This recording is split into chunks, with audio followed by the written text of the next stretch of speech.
At this point, we're looking to add color to this beautiful drawing that you've made. You've made your collage and traced it onto a piece of good drawing paper, and now we need to carefully select what colors are going to work for us.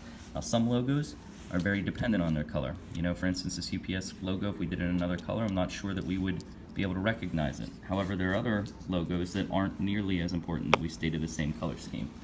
Before you start on the good copy, you want to take a page of your notebook and maybe do some color swatches, some color samples, so that you're prepared to make those hard decisions, okay?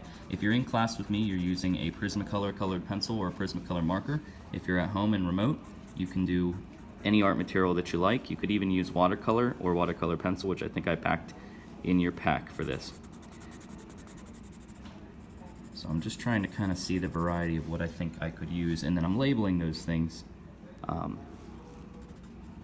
so that I can come back and make choices later about which colors and materials I want to use. I realize you've been using colored pencils and markers all your life, but some of us have been using them incorrectly, and I just wanted to kind of go over a couple basics that you want to keep in mind. For instance, if you're filling in an area, I know when we were young, a lot of us just tried to fill that area in with large strokes very quickly, especially with a high-end colored pencil like a Prismacolor. You're going to do that very slowly in layers. Okay, so the first layer, you're going to keep that pretty light. Try to go around, if you're going around a negative space shape, you know, really taking your time to do that. Make sure your pencil's sharp. And I know sometimes when you were young, you might have been told, you know, shade all in one direction. With Prismacolors, that's kind of not the truth.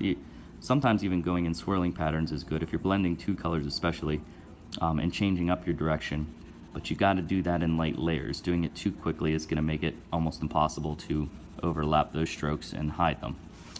Okay, so that's that. If you're using a marker, you know, less forgiving, okay? When you make a mark, you can't go back and really blend that out, so you got to think about the direction that you're making those marks.